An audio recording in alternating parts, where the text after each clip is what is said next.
My fiancée told her bridesmaids, "I'll marry him, then take half." Her sister saw me in the hallway. Froze. I slid a folder onto the table, new prenup, new witnesses, and a one-way ticket home. Her mom read it and slapped her across the face. The estate her family rented was massive. A 100-year-old villa in the hills outside Napa. Ivy curling up stone columns, heavy oak doors, the kind of place people pick just to show off they can. It was 2 days before the wedding. Her parents were upstairs meeting with the caterers. I was in the hallway, waiting for the planner to bring me the final guest list. I wasn't pacing, just standing, watching the gold-framed mirror across the corridor. That's when I heard them. I wasn't eavesdropping. I didn't mean to be there. The bridesmaid suite was down the hall to the left, and the door was cracked just enough for voices to leak out. I recognized hers instantly. She was laughing, loud, relaxed. The kind of laugh you don't fake when you're with people who really know you. Then came the line that opened a hole in my chest before I even processed what it meant. She said, casually, between giggles, "Look, I'll marry him. Obviously. Then give it a year or two, and I'll take half. That's the deal." The others burst into laughter. One of them asked if she was serious. Another said something about making sure the prenup never gets signed. My fiancé's voice again, joking but cold. "He's in love. I could hand him a napkin and he'd think it's a love letter." They kept going, making a game of it. Someone asked if she'd fake a breakdown, get sympathy. She replied she wouldn't need to fake anything. She just had to act disappointed long enough to seem justified. They laughed again, like it was a college prank. I stood there, completely still, feeling heat rise in my ears but my body refusing to move. Then came footsteps. Her sister, Lena, came out of the room carrying a dress bag. She saw me. Her face collapsed in on itself like she'd walked into a crime scene. No words, just a breath caught halfway through a sentence. She froze. And that's when it hit me. It wasn't a joke. Not an exaggeration. Lena knew exactly what I'd heard. There was no laugh, no backpedaling, no effort to explain it away. Just silent, white-knuckled stillness between us. She clutched the hanger harder. Her mouth opened, but nothing came out. I didn't wait. I didn't speak. I turned and walked away. I left the villa without saying anything to anyone. No dramatic scene. No accusations. Just keys in my hand, the sound of my dress shoes on stone, and the sensation that I was walking out of someone else's life. I got into my car and drove. No direction, just movement. I stopped at a gas station 15 miles away, hands still shaking, and booked the nearest hotel room that wasn't a roadside dive. I didn't know what to do, but I knew one thing. I wasn't going back to that house until I had a plan. I'd been raised by attorneys. My mother used to say, "If you ever catch someone lying, don't explode. Document." So that's what I did. I sat in the hotel room that night replaying everything in my head. Every past moment that had felt off, but I ignored. The time she changed the subject when we talked about prenups. The way she insisted on adding her name to the vacation home deed, even though she hadn't paid for it. The way she reacted when I once made a joke about splitting everything 50-50. It all aligned now. It wasn't a series of red flags. It was a blueprint, and I'd walked right into it. Around midnight, my phone buzzed. Unknown number at first. Then a text. "It's Lena. Please, can we talk?" For a moment, I debated blocking the number, but I didn't. I called her back. She answered immediately. Her voice was low, strained. She apologized before anything else. Not on behalf of her sister, but for herself. For freezing. For not saying anything. She told me she wanted to talk face to face. Not out of guilt, but because she had something to offer. Proof. The next morning, we met in the hotel lobby. She sat across from me, barely looking up. Then she pulled out her phone. She hadn't meant to record anything. She had been filming herself trying on the dress. But her phone caught a few seconds of the conversation inside the suite. Enough to hear her sister say the words clearly. Lena offered to send it to me. I said yes. I didn't ask her why she was helping me. I didn't care. I thanked her, told her not to contact me again unless I reached out, and walked out of the hotel. I got back into my car, and I made a plan. It would have been easy to cancel the wedding right then. Call her parents. Make a scene. Let the whole thing burn. But that wouldn't have been enough. Not for someone who saw marriage as a heist. She wanted to walk away with half. I was going to make sure she walked away with nothing. But I needed to be smart. Calculated. Legal. And I had 48 hours. The clock had started ticking. The next morning started with a list. I sat at the hotel desk, staring at the screen of my laptop, mapping out every piece of leverage I could secure. I wasn't angry. That had burned out. What I felt now was surgical. Cold. Like a man preparing for a boardroom ambush, not a wedding. First item, legal. I contacted my cousin Anthony, a corporate attorney in San Francisco, who owed me a favor from helping him launch his tech startup. I told him I needed an urgent prenup rewrite, one that nullified any existing agreements and established strict asset separation. I didn't say why. He didn't ask. Within 3 hours, I had a rough draft in my inbox.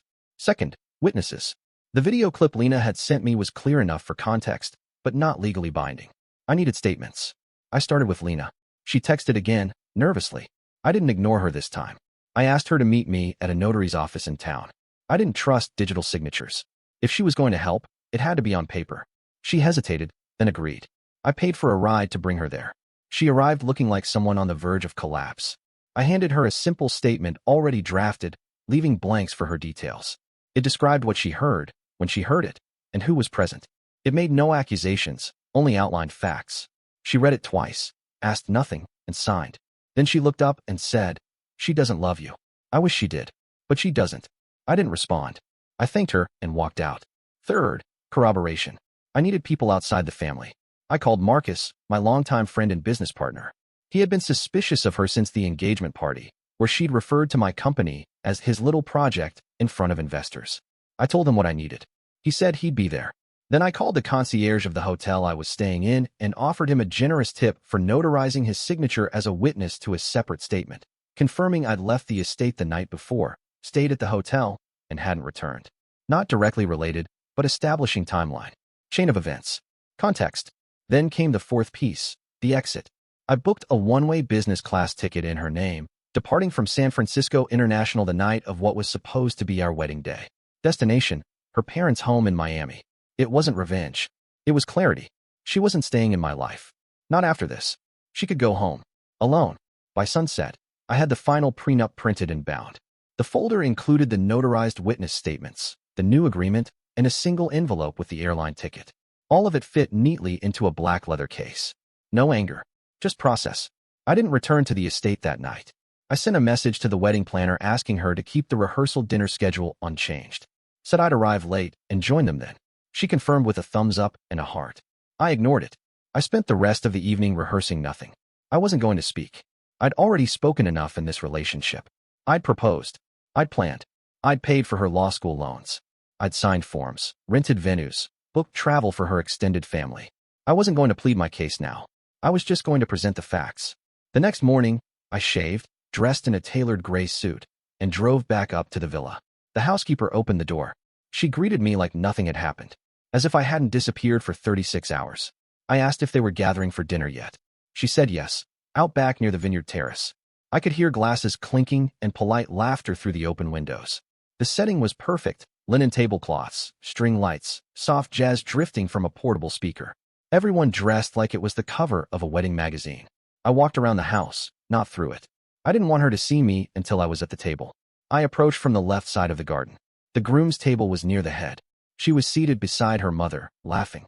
Again, that same casual laugh from the day before. Like nothing mattered. Lena saw me first. Her posture stiffened. She nudged her mother, who looked up, then her father, who followed her gaze. My fiancée turned last. She smiled when she saw me. Relief. That fake mix of "you're here" and "see, we're fine." I walked up calmly. No greeting. No smile. I placed the folder directly in front of her plate. A heavy thud. The table went quiet. She looked at it, then at me, then back down. She reached for it, but her mother's hand got there first. She opened the folder slowly, like she already knew it wasn't good. She read the top page, flipped to the next, then the next. A pause. Her eyes stopped on the printed airline itinerary. She turned to her daughter, stared for a full second, and then, without a word, slapped her across the face. The sound cracked through the silence. No one moved, not even the servers nearby. Her father reached for his wine glass, missed, and set his hand back on the table. Lena looked down, ashamed. My fiancée gasped. She touched her cheek. Still didn't speak. Still didn't deny anything. I turned and walked away. No one followed. I didn't stay to watch her reaction. That was never the point. The folder had already done its job. I delivered truth in the cleanest format possible, legally bound, time-stamped, and signed by people who couldn't be bribed, guilt, or manipulated. If she wanted to dispute it, she'd have to challenge her own sister under oath. I left the terrace through the back gate, crossed the gravel path to the guest parking lot, and sat in the driver's seat with the door open. For the first time in 2 days, I could breathe normally. Not because it was over, it wasn't, but because I knew the next move was hers, and she couldn't undo what I'd already set in motion. 10 minutes later, Lena approached my car. She didn't knock. just stood by the passenger side, waiting. I unlocked the door. She got in, closed it, and stared forward. She didn't look at me. She's still trying to spin it, she finally said. Told our mom you must have misunderstood. That it was sarcasm. I let that hang in the air. She's always been like that, she added. Since high school. She doesn't think consequences apply to her. If she can cry hard enough, everyone forgets what she said 5 minutes ago. She won't cry her way out of this, I replied. Lena turned to me. You know what scares her most? I waited. She can't stand being irrelevant. She doesn't care about love or loyalty, but she needs status, control. That's why she picked you. It landed heavier than I expected. I'd already seen the signs, sure, but hearing it laid out, so blunt, so dispassionate, turned the knife differently. Not deeper, just with more clarity. Lena handed me a flash drive. There's more on this, she said. After you left the hallway. I hit record. I took it, not because I needed more evidence, but because I didn't trust my fiancée not to rewrite the story in the coming days. This was insurance. She wasn't just toxic. She was performative. She'd try to rewrite history by morning. Paint herself as confused, heartbroken, misunderstood. I wasn't going to give her that runway. I need to get back inside, Lena said. They're probably wondering where I went. You don't have to keep playing along, I said. I know, she answered. But someone has to make sure she doesn't burn the whole house down trying to save her pride. Then she left. I didn't drive away. Not yet. I stayed parked under that old oak tree near the driveway and watched the windows of the main house. Every now and then I saw movement behind the sheer curtains, shadows of guests shifting. Eventually, I started the engine and headed back to my hotel. Not a word from my fiancée. Not a message. Not even an attempt. The silence didn't surprise me. She'd never been the type to chase. Not unless she thought there was something to gain. She was calculating. A strategist. If she thought I was a lost cause, she wouldn't fight. She'd pivot to damage control. The next morning, I got a call from her father. He didn't yell. He didn't plead. He sounded like a man walking through the ruins of a house he helped build, only to realize the foundation had always been faulty. He told me he'd refunded the wedding deposits himself. Said I didn't need to worry about a thing. Then he paused, as if debating whether to say the next part. I didn't raise her to be like this, he said. But I also didn't stop her when I should have. I said nothing. There wasn't anything left to add. Then came the second call, her mother. This one was shorter. She's gone back to Miami, she said. Took the ticket. I nodded to myself. It had worked. No screaming match. No shouting in public. No revenge tantrum. Just pressure applied in the one place she couldn't manipulate, her own image. She could lie to friends, to her parents, but she couldn't lie to notarized signatures and travel confirmations. That's why the one-way ticket hit harder than the prenup. It said, this isn't a fight. It's a dismissal. Around noon, the hotel manager slipped a letter under my door. Handwritten envelope. My name in blue ink. No return address. I knew who it was from before I opened it. Inside were 4 pages of tightly written excuses. She claimed she was under stress, that the joke got out of hand, that her bridesmaids exaggerated. She never denied saying it, just tried to bury it under a pile of context. She ended the letter with a line that said she hoped I would find a way to remember the real her. I folded the letter, slid it back into the envelope, and dropped it in the trash.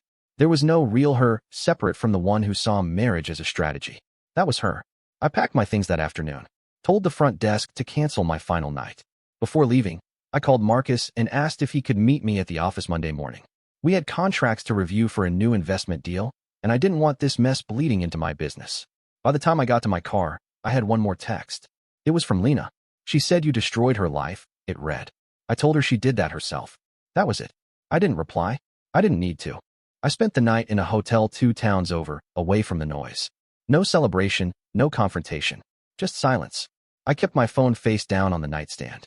It buzzed a few times around 2 a.m., but I didn't pick it up. There was nothing left to hear.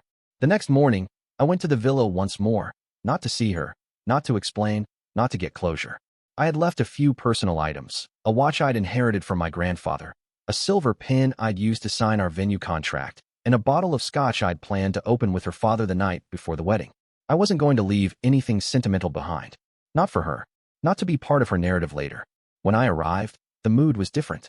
Most of the guests were gone. The flower arrangements had been dismantled. The photographer stood near the porch, packing up his gear. The estate, only a day earlier filled with warm lights and quiet music, now looked like a stage after the play had ended, props still in place, but no one left pretending. I knocked once, then let myself in. Her mother was in the foyer, alone. She didn't look shocked to see me. If anything, she looked tired. She's not here, she said. She left this morning. Took the car. Didn't say goodbye. I nodded. I just came for a few things. She didn't stop me. Just stood there as I gathered my things from the guest room. When I returned to the front door, she was still waiting, holding something. It was the prenup. Folded. Worn. The corners frayed slightly, as if it had been opened and closed too many times in too short a span. I read it again, she said. I saw what Lena signed, and the timestamp on the airline booking. I said nothing. She tried to convince me it was all your fault, she continued. Said you manipulated Lena. Said you fabricated the entire thing just to get out of commitment. Still, I said nothing. Her expression hardened. I told her to stop talking. Told her she embarrassed this family enough. And then I asked her if she even liked you. She didn't answer. She just stared at me, like she didn't understand the question. That silence hung in the room like smoke. Neither of us moved. I'm sorry, she added finally. For what it's worth, I should have seen it sooner. I saw how she treated you. I just thought she'd grow into it. But she didn't. She grew out of pretending. I nodded once, took the watch, the pen, and the scotch. As I turned to leave, she stopped me with one more sentence. You were the only good thing she had. And she set it on fire. I left without looking back. By Monday, it was business as usual. I met Marcus at the office. We signed 2 new client contracts, then grabbed lunch at a nearby cafe. He didn't bring up the wedding. Neither did I. That was the unspoken agreement between real friends. Let the fire die on its own. Later that week, I received a package at the office. It was the ring. No note. No explanation.